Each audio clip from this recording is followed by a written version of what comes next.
We're going to be jumping from subject to subject here, but that's the way it is because time is short. Do you have any interest, for instance, in things like astrology, parapsychology, those kind of things? Have you ever shown an interest in that sort of thing? No. No. I mean, I know about... I was interested at one point for the sake of dinner conversation, probably in astrology, but not really, no. I think it's interesting that people are exploring those things because people should be... those things should exist to keep us out of closed systems of any kind.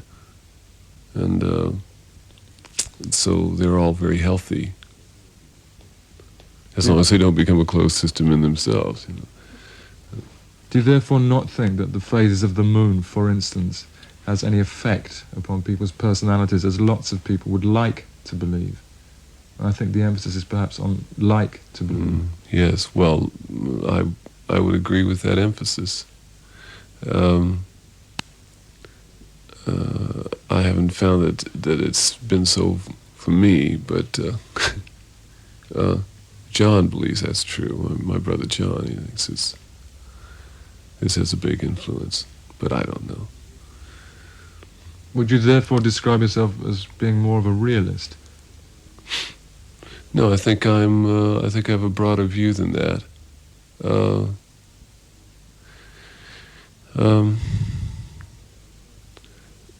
I'm not into logic in a big way, but I would say I had a broader view than being a realist. No, I don't know what you mean by that exactly, but if you mean what I think it is, as a logician of some kind, this is true. No, I'm not that at all.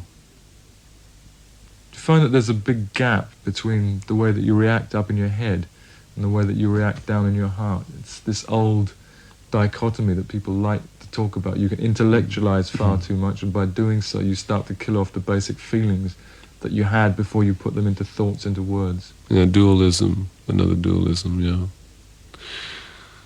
Oh, no, I think I'm very wary of a dualism and of any kind, mind, body, mind, heart, or any sort of thing like that. And I know what it is and all the problems it brings. And I avoid it as much as I can. You know, sure, sometimes you're going to say, you're going to make linguistic associations for the basis of a conversation, but that's about it. Everything works to me. The album has a very strong atmosphere, as I've said before. I would classify it as being more melancholic than anything else. Is that a reflection of the way you are generally? I think so. But at the same time, I'm not overtly sentimental. I don't think there's any sentimentality on the album. So I avoid that. This used to be a problem with me in my early days, you know. But I think I am a melancholic, yeah, and it's something to be to live with, yeah. Melancholic without sentimentality, also without any self-pity? Yes, absolutely, these days, without any self-pity at all. I have,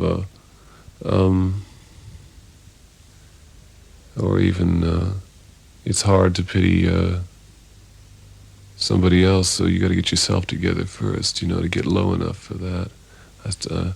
I have this sort of situation where I feel that, well, when you're young you can indulge in that, but when it gets later,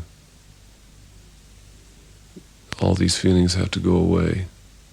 You have to get rid of all this stuff and go for a broader angle.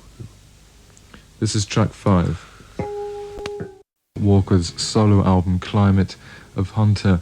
Because you arrived slightly later than I'd expected you to arrive, it's meant that things have worked out somewhat differently. It was originally my intention to try and set your music in a different framework. In other words, to play your music back to back with various other tracks, which to a certain extent I was able to do in the first part of the program.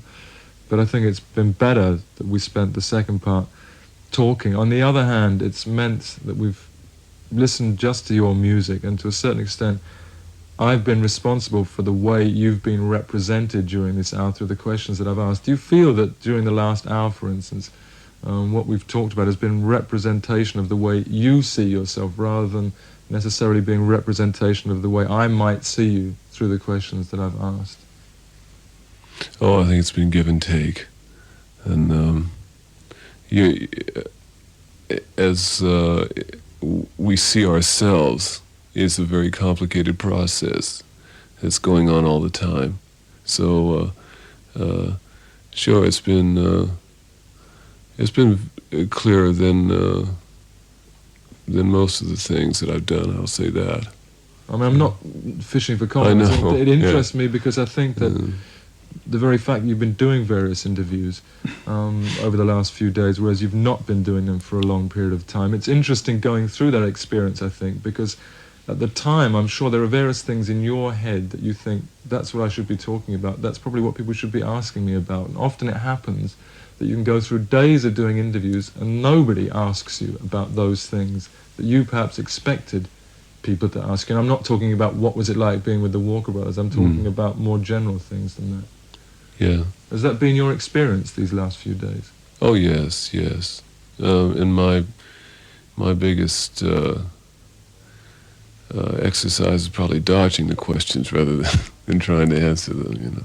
Okay, I have a final question. I've got other questions that I'd like to ask that we've no time for, which relates specifically to the record. It's the only track, in fact, which I'm going to ask you to talk about. I think it's fair to do so because it's the only one on the album that you weren't responsible for writing. It's the one I'd like to end with tonight, and it's called Blanket Roll Blues. Before we hear it, perhaps you could tell me a little bit about why you recorded this song. The song has been... it's wonderful. Someone's just fallen asleep in the studio. I can hear him snoring.